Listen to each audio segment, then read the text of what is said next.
বন্ধুগণ, welcome back to the channel. আজকের ব্লগটা থাকছে মূলত আমাদের ডেইলি লাইফ নিয়ে। তপ্ত চৈত্রে বেশ কদিন যা গরম গেল, একেবারে অসহনীয় গরম।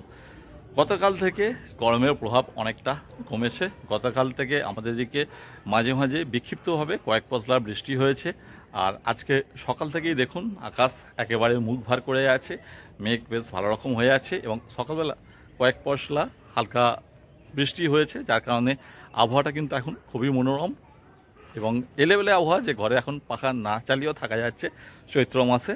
আর এই অসহনীয় গরমের কারণে ছেলের মর্নিং স্কুল হচ্ছে, তো এখন তার ছুটি হয়ে গেছে, এখন তার স্কুলের দিকে যাচ্ছি তাকে নিয়ে আসতে।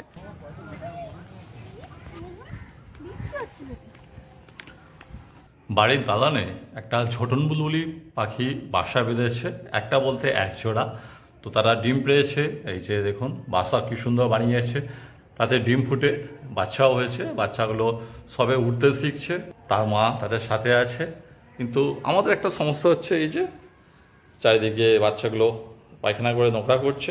এদিকে সকাল সকাল রান্নাঘরে রান্নার মোটামুটি জোগাড়জাটি কমপ্লিট করে ফেলেছে।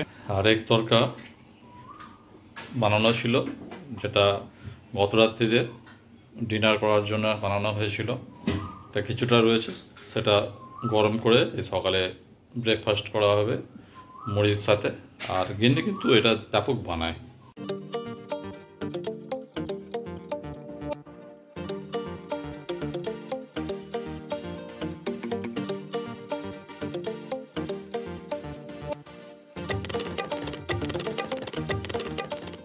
সকাল সকাল গিন্নির হাতে মাখা ব্রেকফাস্টের মজাই। এখন সময় দুপুর 1:15, আর রান্না মোটামুটি প্রায় কমপ্লিট হয়ে এসছে বললেই হয়।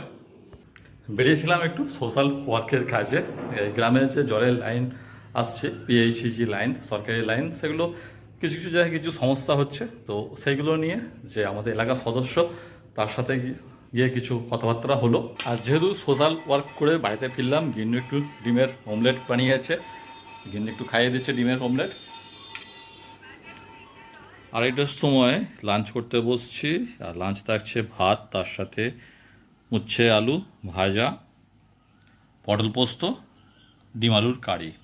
সন্ধ্যাবেলা ছেলেকে নিয়ে চলেছি ছেলের কোচিং সেন্টারে, সে রেডি হয়ে গেছে, এখন তাকে তার কোচিং সেন্টারে পৌঁছে দেবো।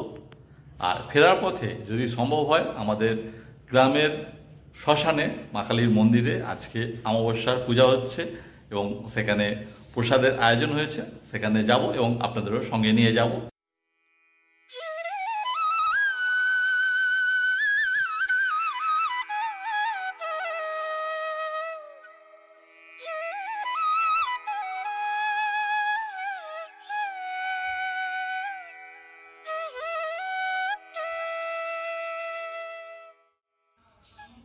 আমার সাথে আপনাদেরও নিয়ে হাজির হয়েছি আমাদের গ্রামে যে শ্মশানে মা শ্মশানকালীর মন্দির আছে, সেই শ্মশানকালীর মন্দিরে।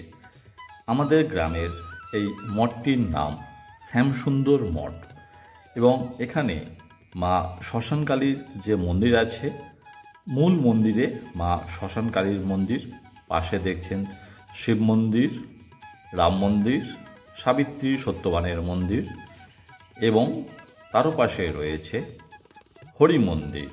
চলে এসেছি হরি মন্দিরের মধ্যে।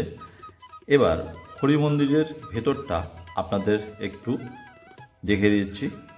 এখানে এটা হচ্ছে হরি মন্দিরের ভেতরটা, এখানে নাম সংকীর্তন বসে।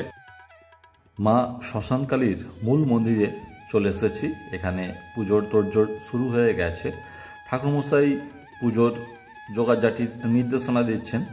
আর আমাদের গ্রামের এই অমাবস্যার পূজার একটা বিশেষত্ব আছে, প্রতিটি পূজা ভক্তবৃন্দ কেউ না কেউ তাতে ডোনেট করেন, অর্থাৎ এই যে নরনারায়ণ সেবা হয়, ভোগ হয়, সেটা কোনো ভক্তবৃন্দ ডোনেট করেন। এই জায়গায় রান্না হয় এবং যে হরি মন্দিরটা দেখলেন, হরি মন্দির চত্বরে বসে সেখানে নরনারায়ণ সেবা করানো হয়। এবং পাশাপাশি আজকে ভিডিওটা এখানেই শেষ করছি। নমস্কার, সবাই ভালো থাকবে।